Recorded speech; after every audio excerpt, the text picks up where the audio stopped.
जसा दोरीवरी सर्प दिसत परिठाई पुण्यपुरुषी सदैव निष्काम बोध प्राप्ती कारणी भजावा राम. तोमीच्या आत्मा आप्त काम तरी न मन कोणा करावे म्या.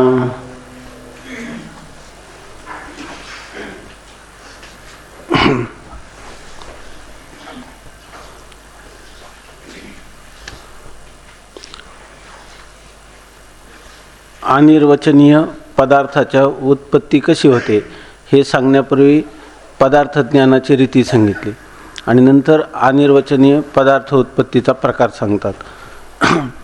तर रज्जूवर सर्पाचा भ्रम कसा होतो हे सांगण्यासाठी त्यांनी सांगितलं की अंतःकरणाची वृत्ती नेत्रेंद्रियाच्या द्वारा त्या रज्जू देशापर्यंत जाते, परंतु पूर्ण प्रकाशाचं साह्य नसल्यामुळं त्या ठिकाणी इदम किंचित इथं काहीतरी पडलेलं आहे असं त्याचं सामान्य ज्ञान होतं, परंतु हा रज्जूच आहे असं त्याचं विशेष स्वरूपाचं ज्ञान होत नाही.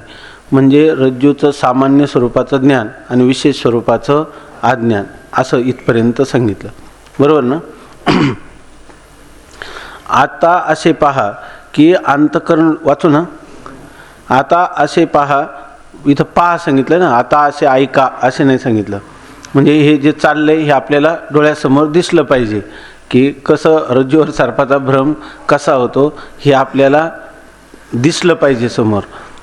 जसं हे सांगतात तसंच आहे का असं कळलं पाहिजे, आहे की नाही. आणि कळून आपल्याला हे पटलं पाहिजे, कळलं पाहिजे आणि पटलं पाहिजे, तरच त्याला पहा, तरच ते पाहिलं, आहे की नाही. हा घट आहे असं दुसऱ्याने सांगितलं तर ते फक्त ऐकणं झालं. नंतर हा घट आपण काय झाला पाहिला आणि नंतर हा घटच आहे असं आपल्याला कळलं, आहे की नाही. कळलं पाहिजे आणि पटलं पाहिजे, तर ते काय झालं पाहणं झालं. म्हणजे पाहणं याचा अर्थ ज्ञान करून घेणं, आहे की नाही. आता असे पहा की अंतःकरण वृत्ती रज्जूजवळ गेली आहे. तिचे काम रज्जूवरील अज्ञानाचे आवरण नाश करण्याचे आहे. वृत्तीचं काम काय आहे. अंतःकरण वृत्ती रज्जू देशापर्यंत गेली की रज्जूवर असणारी दोन आवरण आहे, त्यापैकी अंधकाराच्या आवरणाचा नाश करण्याचं काम कोणाचं आहे. अंतःकरण वृत्तीचं आहे की नाही. प्रकाशाचं काम आहे ते. अंतःकरण वृत्ती काय करते, अज्ञानाचं आवरण दूर करते आणि अंधकाराचं आवरण दूर करण्याचं काम कोणाचं आहे, प्रकाशाचं आहे. आणि त्या अंतःकरण वृत्तीला प्रकाशाचं साह्य नसेल तरीसुद्धा तिला त्या रज्जूचं ज्ञान जसं आहे तसं होऊ शकतं. नेत्रेंद्रिय आणि अंतःकरण वृत्ती असेल तर तिला दोरीचं ज्ञान होईल की नाही, नाही होणार. कधी नाही होणार. प्रकाश असलं तर होईल ना, प्रकाश असलं तर होईल, प्रकाशाचं साह्य नसलं तर होणार नाही. मग रज्जूवरील अज्ञानाच्या आवरण नाश करण्याचे काम अंतःकरण वृत्ती रज्जूजवळ गेली म्हणजे तिचं आहे, परंतु योग्य प्रकाशाची तिला सहाय्यता नाही, म्हणून रज्जूवरील आवरणाचा नाश केला जात नाही. मग अंतःकरण वृत्ती रज्जूवरील असणाऱ्या अज्ञानाचा आवरणाचा प्रकाशाचं साह्य नसेल तर त्या आवरण नाशाचं कार्य अंतःकरण वृत्ती करू शकत नाही. त्यामुळे रज्जूच्या विशेष स्वरूपाचे अज्ञान कायम आहे. म्हणून जरी तिला रज्जूच्या सामान्य स्वरूपाचं ज्ञान झालं, परंतु विशेष स्वरूपाचं अज्ञान हे तिच्याजवळ कायम आहे. वास्तविक पाहिले तर अज्ञान जड रज्जूचे आश्रित म्हणता येणार नाही, कारण वेदांत मतात सर्व व्यावहारिक पदार्थास ब्रह्मचैतन्य अधिष्ठान आहे आणि त्या ब्रह्मचैतन्याच्या आश्रित त्रिगुणात्मक अज्ञान आहे. आता सांगितलं सर्व व्यावहारिक पदार्थांना अधिष्ठान कोण आहे, ब्रह्मचैतन्य सर्व व्यावहारिक पदार्थांना अधिष्ठान आहे. आणि दुसरी गोष्ट की जड जे असतं ते जडाला कधी अधिष्ठान होत नाही. मग त्या ब्रह्मचैतन्याच्या आश्रयाने हे अज्ञान राहतं, परंतु त्या अज्ञानाचं स्वरूप काय आहे तर अज्ञान त्रिगुणात्मक आहे. त्रिगुणात्मक म्हणजे सत्व, रज आणि तम या त्रिगुणात्मक अज्ञान आहे. मग अज्ञानात त्या चैतन्याश्रित अज्ञानासच माया, प्रकृती, अविद्या वगैरे नावे आहेत. ब्रह्मचैतन्याच्या आश्रयाने कोण राहतं, अज्ञान, बरोबर ना. आणि त्या अज्ञानालाच अविद्या, प्रकृती, माया अशी नावं आहेत. सर्व पदार्थांना चैतन्य अधिष्ठान आहे असे म्हटले म्हणजे रज्जूसही चैतन्याचे अधिष्ठान आहेच. म्हणजे आपण जर म्हणलं सर्व जेवढे पदार्थ आहेत सगळ्या पदार्थांचं अधिष्ठान एकच ब्रह्मचैतन्य आहे. मग आता रज्जूचं देखील अधिष्ठान कोण आहे, ब्रह्मचैतन्य. मग आपण आतापर्यंत आपण काय शब्दप्रयोग केला, सर्पाचं अधिष्ठान कोण मानलं, रज्जू. रज्जू कसा आहे? जड. मग जड जडाला कधी अधिष्ठान होत नाही. मग खरं जर पाहिलं तर त्या ठिकाणी अधिष्ठान कोण आहे? चैतन्यच आहे. मग अगोदर का म्हणत होते रज्जू अधिष्ठान आहे? हां, समजून देण्यासाठी. आपल्याला दिसतं रज्जूवर सर्पाचा भ्रम होतो. मग काय, खोटा पदार्थ ज्याच्यावर भासतो त्याला काय म्हणतात? अधिष्ठान. खोटा सर्प कोणावर भासला? रज्जूवर. म्हणून आम्ही त्याला काय म्हटलं? रज्जूला अधिष्ठान. परंतु खरं जर पाहिलं तर रज्जू अधिष्ठान आहे का रज्जूपही चैतन्यच आहे? पण अगोदरच जर तुम्हाला रज्जूपही चैतन्यावर रज्जू आद्यस्थ आहे असं म्हटलं तर कळेल का? नाही. पण रज्जूवर सर्प आद्यस्थ आहे म्हटलं तर कळतं. म्हणून आम्ही तुमच्या बुद्धीवर हा अधिष्ठान आणि आध्यस्थ काय प्रकार आहे हे समजून यावं म्हणून रज्जूला तात्पुरतं त्या ठिकाणी अधिष्ठान असं म्हटलं. आमचं तात्पर्य रज्जू अधिष्ठान आहे सांगण्यात नाही. त्या रज्जूसुद्धा काय आहे? ब्रह्मचैतन्यावर आश्रित आहे की नाही? म्हणजे ते त्याच्यावर काय कल्पित आहे. कारण पुढे जाऊन तुम्ही असं म्हणाल की जडजडाला अधिष्ठान होत नाही आणि मग रज्जू कशी काय अधिष्ठान झाली? आहे की नाही? आम्हाला तसं सांगायचंच नव्हतं. आम्हाला म्हणायचं होतं का रज्जूपही चैतन्य हेच काय आहे? अधिष्ठान आहे. सर्व पदार्थांना चैतन्य अधिष्ठान आहे असे म्हटले म्हणजे रज्जूसही चैतन्याचे अधिष्ठान आहेच. ज्या पदार्थाच्या ठिकाणचे फक्त चैतन्याचेच ज्ञान करून द्यायचे असते त्या पदार्थास उपाधी मानून मग घटोपही चैतन्य पटोपही चैतन्य असे समजुती करता म्हणण्याची शास्त्रकारांची पद्धती आहे. आपल्याला काय कोणत्याही पदार्थाच्या ठिकाणी ज्ञान कशाचं करून द्यायचं आहे? चैतन्याचं. पण चैतन्याचं ज्ञान करून द्यायचं तर केवळ चैतन्य जे आहे ते शब्दाने सांगता येत नाही. शब्द असे शून्य जरी दावावे झाले तरी बिंदुले पाहिजे एक केले. शून्य म्हणजे काहीच पदार्थ नाही. पण काहीच पदार्थ नाही म्हणजे अभावरूप पदार्थ आहे. शून्यरूप आसदरूप पदार्थ आहे. वंद्यापुत्रासारखा, आकाश पुष्पासारखा, शशशृंगासारखा असत पदार्थ आहे म्हणजे शून्य आहे. पण शून्य जर तुम्हाला दाखवायचं झालं तर काय बिंदुले पाहिजे एक केले तर तुम्हाला काहीतरी एक गोल वर्तुळ करून दाखवलं की हे शून्य असा अर्थबोध होतो की नाही? नाही तर शून्याला काय किंमत आहे? शून्य नावाचा काय पदार्थ आहे? परंतु आपल्याला करायची पद्धत आहे की नाही? शून्य काढलं की आपल्याला कळतं. तसं या ठिकाणी अद्वैत सांगावे बोले. जसं अद्वैत वस्तू जर बोले म्हणजे शब्दांनी सांगायची म्हटलं तर अद्वैत शब्दांनी सांगता येत नाही. आणि शब्दांनी सांगायचं झालं तर अद्वैत सांगावे बोले तरी द्वैत घेपे. तर काय करावं लागतं? द्वैताची कल्पना करावी लागते. म्हणजे थोडक्यात काय? उपाधीची कल्पना करावी लागते. उपाधीची कल्पना केल्याशिवाय अद्वैताचं बोलता येत नाही. आहे की नाही? ओठ शब्द जरी एकच असला तर ओठ दोन आहे की नाही? बरोबर आहे की नाही? नाद जरी एकच असला तर टिपऱ्या दोन आहे की नाही? दोन टिपऱ्याशिवाय एक नादाचं तुम्हाला सांगता येईल का? दोन ओठाशिवाय एक शब्द सांगता येणार नाही असं अमृतानुभवामध्ये माऊली म्हणतात. त्या दो दांडी एक श्रुती. दो ओठी एकी गोष्टी. शब्द एकच आहे पण दोन ओठ आहेत. दो दांडी एक श्रुती. दोन्ही दिवी दीप्ती एकेची दिवी. म्हणजे प्रकाशाने दिवे दोन पण प्रकाश काय आहे? एक. दो दिवी पण दीप्ती एकच जेवी पण प्रकाश एकच आहे. तसं अद्वैत सांगावे बोले तरी द्वैत घेपे. अद्वैत सांगायचं असेल तर द्वैताचा स्वीकार केल्या वाचून अद्वैत सांगता येत नाही. किंवा जर रामकृष्ण परमहंस म्हणतात सारखं द्वैत द्वैत द्वैत म्हणत गेलं तर त्याच्यातून काय होतं? द्वैत द्वैत द्वैत म्हणता म्हणता अद्वैत होतं. आहे की नाही? म्हणजे द्वैतातून अद्वैताचं काय होतं? ज्ञान. आणि जर कोणी सारखं अद्वैत अद्वैत म्हणायला लागलं तर काय येतं? वेगाने म्हटलं तर अद्वैताचं द्वैत अद्वैत अद्वैत अद्वैत द्वैत द्वैत असं येतं. म्हणजे द्वैत आणि अद्वैत ही दोन्ही काय आहे?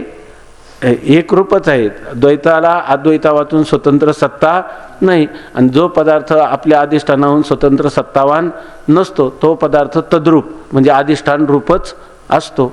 सर्पाला रज्जूवातून स्वतंत्र सत्ता नाही म्हणून अधिष्ठान ज्ञान झालं असताना रज्जूचं सर्प हा काय होतो? अधिष्ठान रज्जूरूप होतो. आहे की नाही? का रज्जूरूपच असतो? रज्जूरूपच असतो. पण जर आपल्याला भ्रम झाला असला तर तो निवृत्त होतो. त्या आद्यस्थ पदार्थाची निवृत्ती अधिष्ठान ज्ञानानंतर काय असते?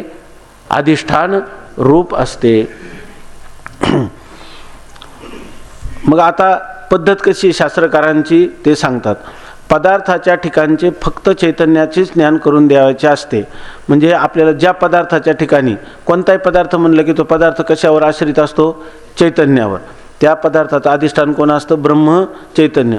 मग त्या पदार्थाच्या ठिकाणी असणाऱ्या चैतन्याचं जर आपल्याला ज्ञान करून द्यायचं झालं तर त्या पदार्थासच उपाधी मानून मग त्या पदार्थाला काय करायचं? आपल्याला ज्ञान करून काय द्यायचे? त्या पदार्थ उपहित चैतन्याचं ज्ञान करायचं. म्हणजे चैतन्यामध्ये तो पदार्थ काय झालेला आहे?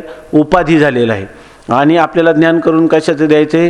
चैतन्याचं. मग त्यावेळेला उपाधी मानावं लागेल की नाही? मग त्या पदार्थाच्या ठिकाणी काय करायची? उपाधीची कल्पना करायची. उपाधी कशाला म्हणतात?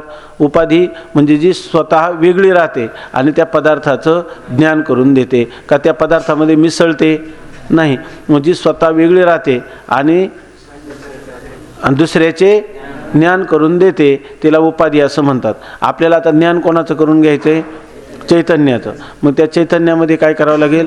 उपाधीची कल्पना करावी लागेल. म्हणजे तो पदार्थ काय आहे? उपाधी रूपाने त्याची कल्पना करावी लागेल.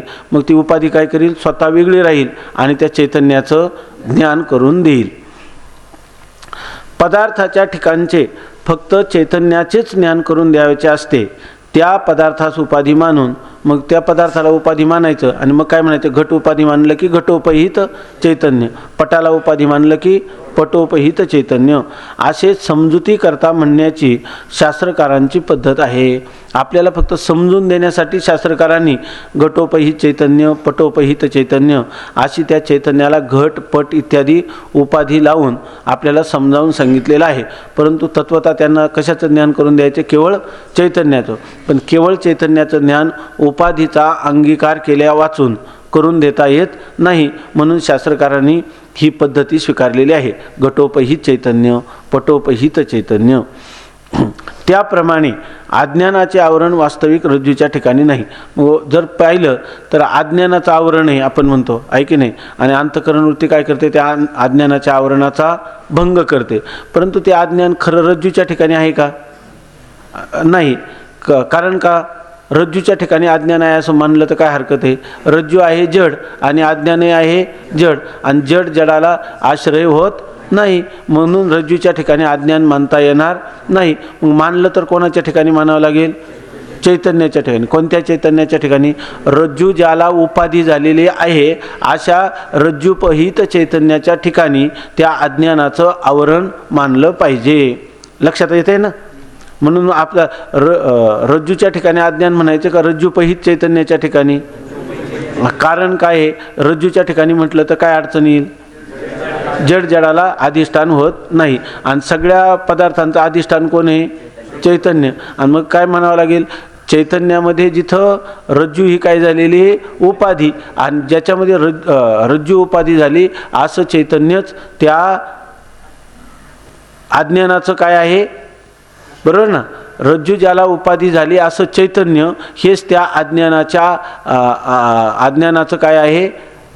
अधिष्ठान आहे. चैतन्यच अज्ञानाचं अधिष्ठान आहे. पण कोणतं चैतन्य? रज्जूपहित चैतन्य. रज्जूपहित.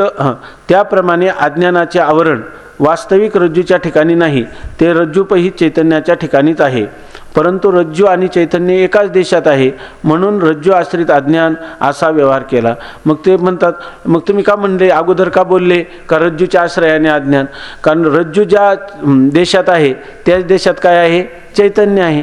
परंतु रज्जू आणि चैतन्य एकाच जिथं रज्जू आहे तिथंच काय आहे? पुन्हा चैतन्य. दोन्ही एक देशात असल्यामुळं आम्ही सामान्यपणे रज्जूवर सर्प अध्यस्त आहे किंवा रज्जू हे सर्पाचं अधिष्ठान आहे किंवा आश्रय आहे असं आम्ही म्हटलं. पण म्हणताना आम्हाला खरं सांगायचं काय? रज्जूपहित चैतन्यच त्या अज्ञानाचं अधिष्ठान किंवा आश्रय आहे असं म्हणायचं.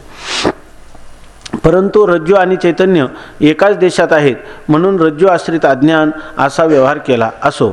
आता बघा, मंदांधकारामुळे त्या रज्जूपहित चैतन्याच्या ठिकाणी असणाऱ्या अज्ञानाचा वृत्तीने नाश होत नाही. मग आता रज्जूपहित चैतन्याच्या आश्रित कोण आहे? रज्जूपहित चैतन्याच्या आश्रयित अज्ञान आहे आणि त्या अज्ञानाच्या आवरणाचा भंग करण्याचं सामर्थ्य कोणाच्या ठिकाणी आहे? अंतःकरण वृत्तीच्या ठिकाणी. मग आपल्याला त्या रज्जुपही चैतन्याच्या आश्रित असणाऱ्या अज्ञानाच्या आवरणाचा भंग वृत्तीनं होतो का? प्रकाश असलं तर होतो आणि प्रकाश नसला तर होत नाही, म्हणजे मंदांधकारात होत नाही. मग वृत्तीच्या ठिकाणी अज्ञान आवरणाचं भंग करण्याला प्रतिबंध कोणाचा झाला? प्रकाशाचा प्रतिबंध झाला का मंद अंधकाराचा प्रतिबंध झाला? मंद अंधकार मंद अंधकारामुळं वृत्ती काय करू शकली नाही? त्या अज्ञानाच्या आवरणाचा भंग करू शकली नाही. कोणत्या अज्ञानाचा?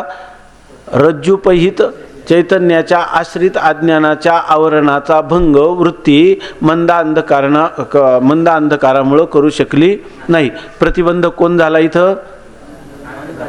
प्रतिबंधक म्हणजे आपल्याला ज्ञान उत्पन्न होऊ न देण्याला किंवा अज्ञानाचं आवरण दूर न करण्याला प्रतिबंधक कोण झाला? मंद अंधकार का प्रखर प्रकाश? मंद अंधकार. मग त्या अज्ञानाच्या ठिकाणी क्षोभ होऊन म्हणजे विकार उत्पन्न होऊन ते अज्ञान सर्परूपाने परिणाम पावते. थोडक्यात काय? अंतःकरण वृत्ती त्या रज्जू देशापर्यंत गेली, बरोबर आहे, रज्जू देशापर्यंत गेली, पण मंद अंधकारामुळं त्या वृत्तीला अज्ञान आवरणाचा भंग करता आला नाही. म्हणजे पर्यायाने काय झालं की ते अज्ञानरूपी आवरण त्याच ठिकाणी तसंच राहिलं. कुठं? रज्जुपहित चैतन्याच्या आश्रित ते अज्ञान राहिलं, आहे की नाही? त्याचा आवरणाचा भंग होऊ शकला नाही. कोणाच्या द्वारा? वृत्तीच्या द्वारा, बरोबर ना? आणि ते अज्ञान राहिलं कोणाच्या असणार? आश्रयाने, चैतन्याच्या आश्रयाने. वृत्तीचं काम होतं पुष्कळ काय? अज्ञान आवरणाचा भंग करणं, पण तिथं जाऊनही ती करू शकली नाही. म्हणजे अज्ञान आवरण तसंच राहिलं. पुढं काय झालं तर त्या अज्ञानाच्या ठिकाणी क्षोभ होऊन म्हणजे विकार होऊन, जसं दुधाचा दही हा काय आहे? विकार. इथं अज्ञानाचा क्षोभ होऊन, क्षोभ म्हणजे क्षुब्ध झालं, क्षुब्ध झालं म्हणजे काय झालं? विकार झाला. जसं बीज आहे की नाही?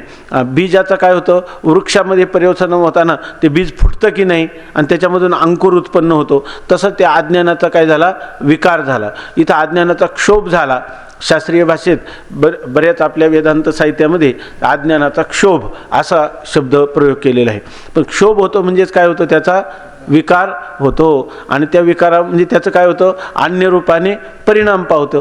मग ते अज्ञान जे आहे ते मूल असणारं जे अज्ञान, त्या अज्ञानाचा क्षोभ होतो म्हणजे अज्ञानाचा परिणाम होतो. आणि अज्ञानाच्या ठिकाणी क्षोभ होऊन म्हणजे विकार उत्पन्न होऊन ते अज्ञान सर्परूपाने परिणाम पावते. अज्ञानाचा परिणाम काय होतो? मग सर्प. आपल्याला जर रज्जुपही चैतन्याच्या आश्रित असणाऱ्या, ठीक चाललंय ना महाराज? झोप नाहीत.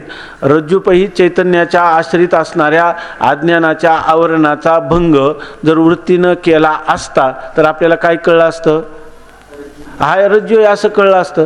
आणि आता तर रज्जू असं कळलं नाही, कारण ते अज्ञान आवरण तसंच राहिलं. पुढं त्या अज्ञान आवरणाचा क्षोभ झाला. क्षोभ झाला म्हणजे त्याचा विकार झाला आणि त्या अज्ञान आवरणाचा परिणाम म्हणून काय झाला? विकाररूप परिणाम म्हणून सर्प झाला. आता तो अज्ञान कार्य सर्प व्यावहारिक सत म्हणावा तर रज्जू ज्ञानाने त्याचा बाध होतो, म्हणून सत म्हणता येत नाही. आता तुम्ही म्हणता अज्ञानाचा परिणाम सर्प झाला. सर्प झाला म्हणजे हा सर्प कसा आहे? सत्य आहे असं तुम्हाला म्हणता येईल का? अज्ञानाचा परिणाम काय झाला? जो सर्परूप परिणाम झाला तो सर्प काय आहे? सत आहे, सत्य आहे, त्रिकाला बाधित आहे असं म्हणता येईल का? नाही. का म्हणता येणार नाही? कारण रज्जूचं ज्ञान झालं का सर्प काय होतो? नाहीसा होतो. याचा अर्थ त्याला सत म्हणता येईल का? ऐक नाही. प्रतिती तर सर्पाची आली, परंतु तरी त्याला सत्य म्हणण्याची सोय नाही. कारण जेव्हा तुम्हाला अधिष्ठान रज्जूचं ज्ञान होतं तेव्हा सर्प मावळतो, म्हणून त्या सर्पाला सत म्हणता येत नाही. बरं, आता मग तुम्ही त्याला असत म्हणा. आणि जर वंध्यापुत्राप्रमाणे असत म्हणावा तर प्रत्यक्ष प्रतीत होतो, म्हणून असतही म्हणता येत नाही. आता तुम्ही त्या सर्पाला काय म्हणा? सत्तर काय म्हणण्याची सोय नाही. मग असत असं म्हणा. कसा? वंध्यापुत्राप्रमाणे. म्हणजे वंध्यापुत्र जसा सशाचं शिंग ज्याप्रमाणे, आकाशाचं पुष्प पुष्प ज्याप्रमाणे कोणालाही दिसत नाही, तो पदार्थ नाहीच म्हणून दिसत नाही, तसं हा इथं ज्या अर्थी अधिष्ठान ज्ञानानंतर बाधित होतो त्या अर्थी हा पदार्थ सत नाही. जगामध्ये दोनच पदार्थ, एक सत आणि एक असत. सत नाही त्याला काय म्हणावं, असत. मग आता तुम्हाला हा रज्जूवर भासलेला सर्प त्याला असत म्हणायला काय हरकत आहे? तर ते म्हणतात असतही म्हणता येत नाही, कारण असत पदार्थ वंद्यापुत्र आहे, त्याची कोणालाच प्रतीती येत नाही, आणि तर रज्जूवर भासलेल्या सर्पाची आम्हाला साक्षात प्रतीती येते, म्हणून त्याला असत म्हणण्याची देखील सोय नाही. जर वंध्यापुत्राप्रमाणे असत म्हणावा तर प्रत्यक्ष प्रतीत होतो, म्हणून असतही म्हणता येत नाही. याकरता त्या सर्पास सतासताहून विलक्षण अनिर्वचनीय म्हणणे भाग आहे, दुसरा मार्गच नाही. आता मग त्याला सत म्हणता येत नाही, असत म्हणता येत नाही. मग ते म्हणे सत आणि असत असं म्हणा. सतही आहे, सतही आहे कारण प्रतीती येते, आणि असतही आहे कारण अधिष्ठान ज्ञानानंतर त्याचा आपलं काय, बरोबर आहे का? हां, कारण अधिष्ठान ज्ञानानंतर त्याचा बाध होतो, म्हणून त्याला काय म्हणावं, सदसत. एक सत पदार्थ, एक असत पदार्थ आणि सदसत असं म्हणायला काय हरकत आहे? तसंही म्हणता येत नाही, कारण सत आणि असत हे दोन्ही काय आहे, परस्पर विरोधी धर्म आहेत, आणि परस्पर विरोधी धर्म एकाच कालात एकाच अधिकरणामध्ये किंवा एकाच पदार्थाच्या ठिकाणी राहत नाही. पदार्थ सत असेल तर असत असणार नाही, आणि असत असेल तर सत असणार नाही, म्हणून त्या सर्पाला सदसत असंही म्हणता येणार नाही. मग आहे तरी काय प्रकार, तर तो सदसत विलक्षण अनिर्वचनीय असा वेगळाच पदार्थ आहे असं मानलं पाहिजे, आहे की नाही? केवळ त्याला प्रतिती मात्र सत्ता आहे, दिसतो तेवढंच त्याचं काय आहे अस्तित्व. अधिष्ठान ज्ञान झाल्यावर राहत नाही. आधी होता का तो सर्प? नाही. अधिष्ठान ज्ञानाचं झाल्यावर आहे का? नाही. मग जो पदार्थ आदौ अंते चयन्नास्ति वर्तमानेपि तंतथा, जो अगोदर नाही आणि नंतर नाही, तो दिसत असला तेव्हाही नाही, असं त्याचं काहीतरी वेगळंच स्वरूप आहे. तसं स्वरूप आहे का त्रिकाला बाधित पदार्थाचं? नाही. तसं स्वरूप आहे का असत पदार्थाचं? त्याचंही तसं नाही. सच्चही नाही, असतचंही नाही, आणि सदसत तर म्हणताच येत नाही, कारण एकच पदार्थ दोन विरोधी पदार्थ एका वेळी एकाच अधिकरणामध्ये राहू शकत नाही. सर्प एकाच वेळेला सत पण आहे आणि असत पण आहे असंही म्हणण्याची सोय नाही. म्हणून काय म्हणणं आवश्यक आहे, सद असद विलक्षण. ह्या सच्ची लक्षणाने भिन्न, असच्च्याही लक्षणाने भिन्न, विलक्षण, आहे की नाही? असा कोणीतरी अनिर्वचनीय पदार्थ मानला पाहिजे. कोणतो सर्पाला काय म्हणावं लागेल मग? अनिर्वचनीय. बरं, याच्याविषयी शिवाय दुसरा मार्ग आहे का काही? दुसरा मार्गच नाही. नान्य हा पंथा विद्यते आहे ना, तिसरा कोणताही मार्ग नाही. याचप्रमाणे शिंपीच्या ठिकाणी रूपे किंवा स्थानूच्या ठिकाणी पुरुष हे अनिर्वचनीय उत्पन्न होतात. तसंच म्हणतात. आता मग हे कसं उत्पन्न झालं? रज्जूच्या ठिकाणी सर्प कसा अनिर्वचनीय उत्पन्न झाला, तसा स्थानूच्या ठिकाणी पुरुष कसा आहे अनिर्वचनीय, आणि शुक्तीच्या ठिकाणी रजत अनिर्वचनीय उत्पन्न होतात. आता इथं काय सांगायचं होतं त्यांना? अनिर्वचनीय पदार्थोत्पत्तीचा प्रकार. मग अनिर्वचनीय पदार्थ उत्पन्न कसा होतो? अनिर्वचनीय पदार्थ उत्पन्न कसा होतो? तर आज सकाळी शंकरानंदीमध्ये गेलं तर ह्या जगताला कारण कोण आहे? जगताला कारण ब्रह्म आहे का? त्या सर्पाला कारण खरा रज्जू आहे का? जर रज्जूला जर विचारलं का हो तुमच्यावर सर्प भासला, तर रज्जूला माहिती आहे का? आणि त्याला जर विचारलं की तुमचं सामान्य स्वरूपाचं अज्ञान आणि आपलं सामान्य स्वरूपाचं ज्ञान आणि विशेष स्वरूपाचं अज्ञान, आणि आमची वृत्ती तुमच्यापर्यंत रज्जू देशापर्यंत गेली, परंतु त्याला काय झालं? रज्जू देशापर्यंत जाऊन त्या अज्ञानाच्या आवरणाचा भंग करता आला नाही. कारण काय? बरोबर आहे ना रज्जू महाराज? असं त्याला विचारलं, आहे की नाही? तर अज्ञानाच्या आवरणाचा भंग झाला नाही. का झाला नाही? तर तुमच्यावर काय आहे, त्या मंद अंधकारामुळं त्या आवरणाचा भंग होऊ शकला नाही, आणि मग ते विशेष स्वरूपाचं जे अज्ञान होतं तसंच तुमच्या ठिकाणी राहिलं. तो काय म्हणतो? तो म्हणतो हेही मला माहीत नाही. आणि मग काय झालं? ते हा अज्ञान आवरणात्मक अज्ञानाचा काय झाला? क्षोभ. क्षोभ म्हणजे विकारच ना, असं त्याला विचारलं. तो काय म्हणतो? मला हे माहीत नाही. आणि त्याचा परिणाम म्हणून काय झाला? हा सर्प. अहो, ह्या सर्पाला सत म्हणता येत नाही, याला असत म्हणता येत नाही, सदसत म्हणता येत नाही. मग हा काय आहे?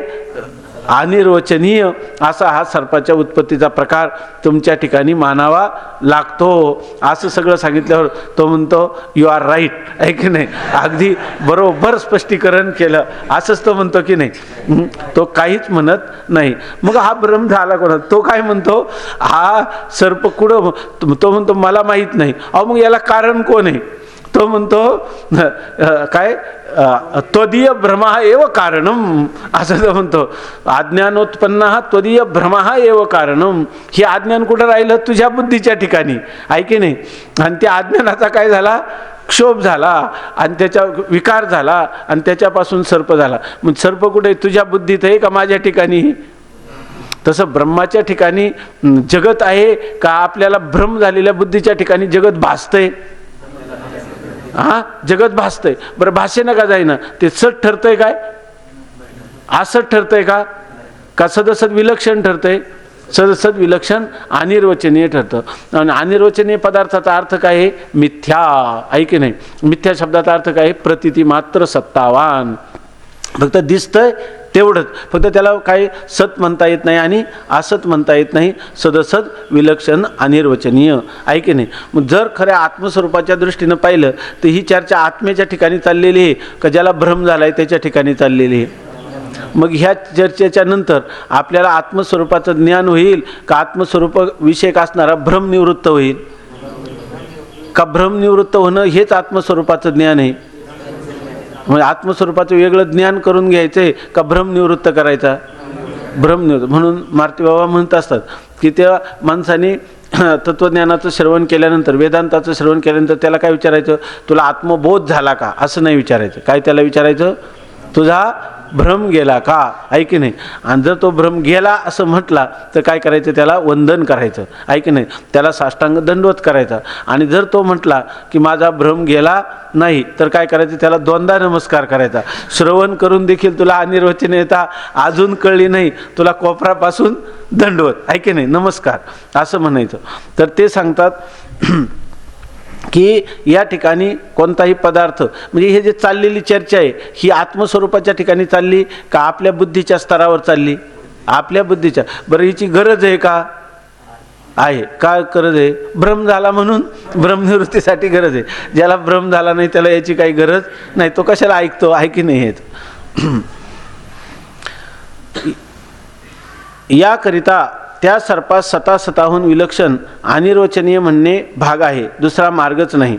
याचप्रमाणे शिंपीच्या ठिकाणी रूपे किंवा स्थानूच्या ठिकाणी पुरुष हे अनिर्वचनीय उत्पन्न होतात. अशी अनिर्वचनीय ख्यातीमध्ये पदार्थोत्पत्तीची रीती मानतात. अनिर्वचनीय ख्यातीमध्ये पदार्थ कसा उत्पन्न होतो? तर तो सामान्य स्वरूपाचं ज्ञान आणि विशेष स्वरूपाचं अज्ञान, आणि त्या विशेष स्वरूपाच्या अज्ञानाचा क्षोभ किंवा विकार, आणि त्या अज्ञानापासून ह्या अनिर्वचनीय पदार्थाची उत्पत्ती होते. स्थाणुपुरुष घ्या, शुक्तिरजत घ्या, किंवा रज्जू सर्प घ्या, किंवा ब्रह्मावर जगत घ्या. ब्रह्मस्वरूपाच्या ठिकाणी जगताची सुद्धा कशी उत्पत्ती आहे? अनिर्वचनीय आहे. अनिर्वचनीय उत्पत्ती मानल्यानंतर दोन, जगत नावाचा पदार्थ एक सत्य ठरतो आणि ब्रह्म एक सत्य ठरतं का एकच पदार्थ सत्य ठरतो? एकच पदार्थ सत्य ठरतो. अनिर्वचनीय पदार्थ मिथ्या असतो, तो पदार्थाला सत्य म्हणता येत नाही. आता ही अनिर्वचनीय पदार्थाच्या उत्पत्तीचा प्रकार कळला ना. अजून त्याच्यामध्ये बारकावे येतील. आता आपल्याला असं वाटलं, आपल्याला एकदम चांगलं कळलं, आहे की नाही, असं वाटतं, पण अजून कळलेलं नाही. याच्यापेक्षाही जास्त स्पष्टीकरण येणार आहे. आता आपल्याला काय कळलं? फक्त पदार्थाचं सामान्य स्वरूपाचं ज्ञान, विशेष स्वरूपाचं अज्ञान, आणि त्या अज्ञानाचा परिणाम म्हणून हे काय आहे? अनिर्वचनीय जगत. परिणाम कशाला म्हणतात? उपादानाच्या समान स्वभावान आणि अन्यथा रूप. म्हणजे उपादानाचा समान स्वभाव. उपादान कोण आहे? ह्या जगतात, ह्या अनिर्वचनीय सर्पाचं उपादान कारण कोण आहे? अज्ञान, आहे की नाही. रज्जूच्या विशेष स्वरूपाचं अज्ञान हेच उपादान कारण आहे ना. अहो पुन्हा तुम्ही सावध आहे ना. हा जो सर्प आहे तो कोणाचा परिणाम झाला? म्हणजे त्याचं कारण कोण आहे? अज्ञान. आणि त्या अज्ञानाचं स्वरूप काय आहे? त्या अज्ञानामध्ये काही घटक असतात का काय? अहो आताच झालं ना. त्रिगुणात्मक अज्ञान असतं. अज्ञान काय असतं? गेलं ना आता का शंकरानंदीमध्ये गेलं. हां, त्रिवीर गुणमयैर भावैर हे सर्व मिदम जगत. तर ह्यामध्ये काय आहे? बरोबर ना? हां, मग काय तुमची चूक नाही. तर अज्ञान कसं असतं? त्रिगुणात्मक असतं. तीन गुण कोणते? काम, क्रोध आणि लोभ, आहे की नाही? तर सत्व, रज आणि तम हे तीन गुण आहे. म्हणजे कारणाचेच गुण कशात येतात? कार्यात येतात. कारणाचे जे गुण असतील तेच कशात येतात? कार्यात. परंतु कारणाचं जे स्वरूप असतं ते मात्र कार्याचं स्वरूप नसतं. कारणाचे गुण कार्यामध्ये येतात. कारण का? चांगलं लक्षात घ्या. आपली व्याख्यापाठ, कधी आपली व्याख्यापाठ असते, परीक्षेत 50 पैकी 50 मार्क मिळतात, पण कळलेली मात्र नसते, आहे की नाही? तसं कशावरून? तर आपण परिणाम कशाला म्हणतो? तर उपादान कारणाच्या समान स्वभावान आणि अन्यथा रूप. आता तुम्ही सांगा, सर्पाचं उपादान कारण कोण आहे? अज्ञान, आहे की नाही? मग त्याचं समान स्वभाव, त्याच्यामध्ये काय? तीन गुण आहेत. आणि आता जे कार्य झालं त्याच्यापासून जो सर्प झाला, तर तो सर्पामध्ये काय असले पाहिजे? तीन गुण असले पाहिजे. म्हणजे समान स्वभावानं, आहे की नाही? किंवा त्याच्या ठिकाणी रज्जू जसा लांबट आहे तसा सर्प देखील काय आहे? लांबट आहे, असं दिसतं की नाही? तर त्या ठिकाणी त्याच्या समान स्वभाववान, म्हणजे जे कारणाचे गुण त्रिगुण आहेत तेच कार्यामध्ये येतात. कारण गुणाः कार्यगुणान आरभन्ते. कारणाचेच गुण काय करतात? कार्याच्या गुणांमध्ये गुणांचा आरंभ करतात. किंवा कारणगुणाः कार्यगुणे संक्रामंती. कारणाचेच गुण कार्यामध्ये संक्रमित होतात. बरोबर आहे ना? मग अज्ञानामध्ये किती गुण आहेत? तीन गुण. आणि अज्ञान कार्य असणारं जे जगत किंवा इथं अज्ञान कार्य असणारा जो सर्प, त्या सर्पामध्ये काय आहेत? तीन गुण आहेत. परंतु जे गुण आपलं त्याचा काय आहे? रूप जे आहे ते वेगळं आहे. अज्ञान कसं आहे? अव्यक्त आहे. अज्ञान दिसलं का तुम्हाला? नाही. सर्प दिसला म्हणून अज्ञान मानलं, म्हणजे अज्ञान काय आहे? अनुमेय आहे, म्हणजे अनुमानाने मानलं. अज्ञान कसं आहे? अव्यक्त आहे. अव्यक्त दर्शित आहे तुम्हाला. आणि सर्प कसा आहे? व्यक्त आहे. मग जे अज्ञानाचं रूप आणि अज्ञान कार्याचं रूप यांच्यामध्ये भेद आहे की नाही? अन्यथा रूप त्यांचं कसं आहे? अन्यथा. जसं यथा जसं ते अज्ञानाचं आहे तसं याचं रूप आहे का? नाही. परंतु त्या परिणाम होताना जे अज्ञानाचे त्रिगुण गुण तेच याच्या कार्यात पण आहेत की नाही? आहेत. म्हणून आपण काय म्हणतो? उपादान कोण आहे? अज्ञान. उपादानाच्या समान स्वभावान. स्वभाव सगळ्यांचा काय आहे? कार्याचा आणि कारणाचा समान आहे, पण रूप मात्र काय आहे? अन्यथा आहे. त्याला काय म्हणतात? परिणाम. मग हा सर्प काय आहे? त्या अज्ञानाचा परिणाम. असं आपल्या लक्षात आलं की नाही?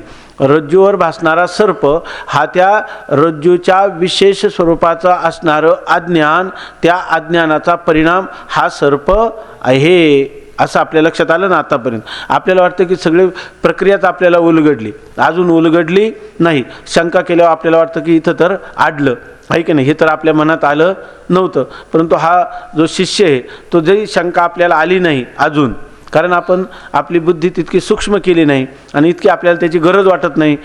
आपण जर चिंतन करायला लागलो तर शंका येतील ना. चिंतन केलं नाही तर शंका येत नाहीत अधिक.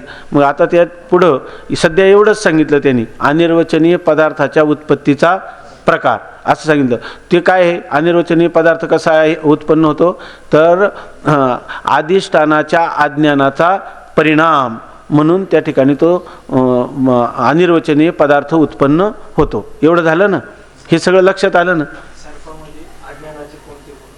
हां, तीन गुण आहेत ना, सत्व, रज आणि तम, हे तिन्ही गुण त्या ठिकाणी आहेत. आता जेव्हा आपल्या त्याच्यात काय आहे, सगळं जर पाहिलं तर या ठिकाणी जे रज्जू आहे आणि सर्प आहे याच्यामध्ये त्रिगुण कसं? जर सर्प असला तर सर्पामध्ये सत्वगुण आहे की नाही? सर्पाला ज्ञान आहे की नाही? ज्ञान काय? सत्वात संजय येते ज्ञान. सर्पाला ज्ञान होईल का नाही?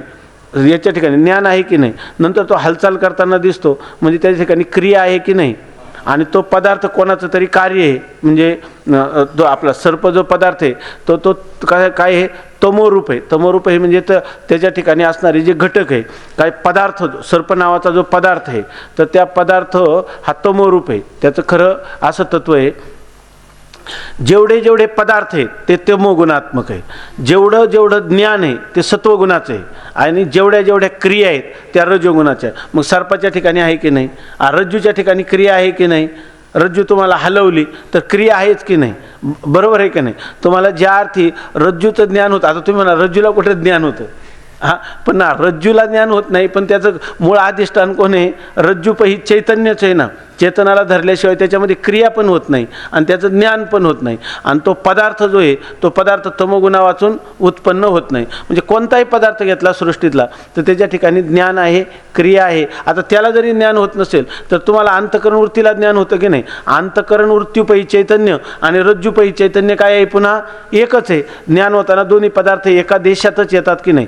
किंबहुना त्याच्याही पुढे जाऊन म्हटलं तर जडाला अधिष्ठान होत आहे, म्हणजे अधिष्ठान कोण आहे, त्याचं चैतन्यच आहे. आणि ते चैतन्य काय आहे, ज्ञान रूपच आहे. ज्ञान हे त्याचं काय आहे, स्वरूपच आहे. त्यामुळं प्रत्येक ठिकाणी हे मायेचे जे 3 गुण आहेत तेच त्याच्या कार्यामध्ये येतात, असं दुसरं काही त्याच्यामध्ये सापडणार नाही, आहे की नाही. माया म्हटलं का त्रिगुणात्मक आणि माया कार्य म्हटलं की त्रिगुणात्मक. हा, कारणाचे गुण कार्यात असतातच. त्याच्यामध्ये अज्ञानात जर 3 गुण असतील तर त्याच्या ठिकाणी 3 गुण येतात. त्याच्या ठिकाणी ज्ञान आहे, त्याच्या ठिकाणी क्रिया आहे आणि त्याच्या ठिकाणी त्याचं जे स्वरूप आहे पदार्थ, ते पदार्थत्व नाही का, पदार्थत्व त्याच्या ठिकाणी. जिथं जिथं पदार्थ, तो पदार्थ काय आहे, तमोगुणाचा, ज्ञान सत्वगुणाचं आणि दिसणारी क्रिया ही त्याची काय आहे. आता तुम्ही म्हणा रज्जूमध्ये क्रिया कुठे आहे, रज्जूमध्ये ज्ञान कुठे आहे, आम्हाला कुठं अभिव्यक्त येतं. त्याचं कारण काय आहे, मूळ चैतन्य जे आहे ते ज्ञानरूप आहे, त्याच्यामध्ये ज्ञानाचा व्यवहार नाही. व्यवहार होण्यासाठी काय लागतं, व्यवहार होण्यासाठी त्याला अंतःकरण लागतं आणि त्या अंतःकरणाने काय करावं लागतं, चिदाभासाचं ग्रहण करण्याची योग्यता त्याच्या ठिकाणी असते. तेव्हा आपण जे समजा मनुष्य आहे, आपल्याला अंतःकरण आहे, सर्प आहे त्याला अंतःकरण आहे, सर्पाची हालचाल होती, सर्पाला आपण क्रिया मानतो की नाही, ज्ञान मानतो. सर्पाच्या ठिकाणी हे तमोगुणाचं कार्य, जे काही जड शरीर त्याला प्राप्त झाले, शरीराचे अवयव, ते कशाचे कार्य आहे, तमोगुणाचं मानतो. आता रज्जूच्या ठिकाणी कुठं आपल्याला ज्ञान दिसतंय, मी अगोदर सांगितलेलं लक्षात नसेल आलं तर परत पहा.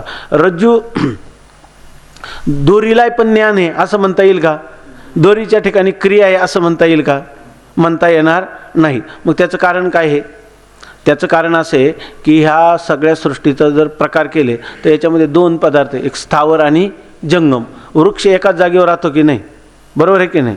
आणि मनुष्य हालचाल करू शकतो, सर्पादी प्राणी, पशु पक्षी पार चिलटापर्यंत हे सर्व हालचाल करू शकतात. त्यामुळे आपल्याला त्यांच्या ठिकाणी क्रिया वाटते की नाही. नंतर आमिबाला सुद्धा ज्ञान आहे असं वाटतं. जर आपण एका ठिकाणी इलेक्ट्रिकचा करंट सोडला तर प्राण वाचवण्यासाठी तो दुसऱ्या दिशेने पळतो, ऐक, म्हणजे त्याला ज्ञान आहेच की नाही. तसं रज्जूच्याही ठिकाणी ज्ञान आहे असं तुम्हाला म्हणता येईल का, म्हणता येत नाही. त्याचं कारण काय आहे की जसं आता भिंत आहे, भिंतीमध्ये आपल्याला जर आपलं मुखाचं अवलोकन करायचं झालं तर करता येईल का, नाही.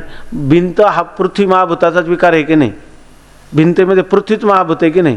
आणि आरसा घेतला तर आरशामध्ये कोणतं महाभूत आहे, पृथ्वीच महाभूत आहे. पण आरशामध्ये आपलं मुख दिसतं की नाही, दिसतं. याचं कारण काय आहे, याचं कारण काय, पृथ्वी महाभूताची जी शुद्धता आहे, त्या शुद्धता म्हणजे शुद्धता त्याच्या ठिकाणी असल्यामुळं आपल्याला त्याला प्रकाश ग्रहण करण्याची काय आहे, योग्यता आहे. आणि याला प्रकाश ग्रहण करण्याची योग्यता नाही भिंतीला, एकाच महाभूताचे विकार असले तरी. तसं या ठिकाणी जीवाच्या ठिकाणी काय आहे, अंतःकरण उपाधी आहे की नाही. आणि त्या अंतःकरण उपाधीमुळे काय करतं, त्या ज्ञानाला ते काय करतं, अभिव्यक्त करतं किंवा त्या ज्ञानाला प्रतिबिंबित करतं. तसं सामर्थ्य वृक्षादिकांच्या रज्ज्वादिकाच्या ठिकाणी आहे का, नाही. कारण त्या चैतन्याच्या प्रतिबिंबाला ग्रहण करण्यासाठी लागणारा जो अंतःकरण नावाचा उपाधी, तो उपाधी त्यांच्या ठिकाणी नाही. आता तर हे जगदीशचंद्र बोस त्यांनी ते संशोधन केलं ना वनस्पतीशास्त्र, त्यांनी इतकं केलं की वनस्पतीला देखील अंतःकरण आहे, परंतु मनुष्याच्या मानाने ते काय आहे तितकं लक्षात येत नाही. त्यांनी प्रयोग केले आणि वनस्पती जेव्हा मनुष्य कोराड उगारतो त्यावेळेला त्याच्या पेशीच्या रचनेमध्ये सुद्धा बदल होतो. याचा अर्थ त्याला सुद्धा अंतःकरण, बरोबर आहे ना, असंच आहे ना.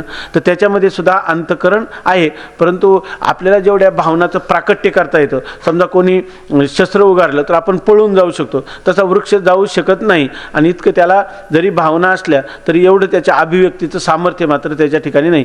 त्याच्यापेक्षा पाषाणादी जे पदार्थ आहेत, जड पदार्थ, त्यांच्या ठिकाणी ते आपण जेव्हा पाषाणावर घन घालतो तर त्यावेळेला तो पाषाण फुटतो ना, त्यालाही थोडंसं अंतःकरण म्हणजे अत्यंत स्थूल रूपाने अंतःकरण आहे, परंतु त्याला तेवढ्या भावना व्यक्त करता येत नाही. पण जर त्या घनीभूत पदार्थांच्या रचनेत बदल पाहिला, पूर्वीचे पदार्थ, तर त्यांच्यासुद्धा रचनेमध्ये काय होतं, त्याच्यामध्ये असणारे जे प्रोटॉन, इलेक्ट्रॉन, न्यूट्रॉन यांची जी रचना आहे तर त्याच्यामध्ये बदल दिसतो, असं शास्त्रज्ञांचं म्हणणं आहे. म्हणून आपल्याकडचे जे म्हणतात ना, कोणाही जीवाचा न घडो मत्सर, वर्म सर्वेश्वर पूजनाचे, सर्वच्या सर्वच काय आहे, सर्वम खल्विदम ब्रह्म, सर्वच परमात्मा रूप आहे. म्हणजे आपला विषय याच्यासाठी चालला की रज्जूच्या ठिकाणी ज्ञानाचा व्यवहार दिसत नाही किंवा रज्जूच्या ठिकाणी क्रियेचा व्यवहार दिसत नाही. याचं कारण त्याच्या ठिकाणी चिदाभासाला ग्रहण, चैतन्याच्या आभासाला ग्रहण करण्याची योग्यता नाही, असं त्याचं स्पष्टीकरण आहे. पण त्याच्या ठिकाणी नाही का ते आहे, पण ग्रहण करण्याची योग्यता नाही, म्हणून तो व्यवहार आपल्या ठिकाणी दिसून येत नाही आणि इतरांच्या ठिकाणी तो व्यवहार दिसून येतो, इतकाच याचा अर्थ आहे. आता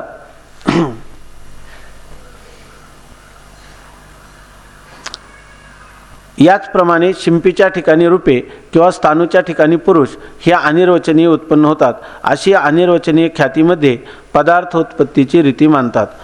शिष्य म्हणतो, महाराज, सर्पाची अनिर्वचनीय उत्पत्ती कशी होते हे समजले आणि त्याच्या उत्पत्तीची साधन सामुग्री म्हणजे फक्त रज्जूपहित चैतन्याश्रित अज्ञानच हेही समजले. आता सर्पाचे ज्ञान कसे झाले ते सांगा.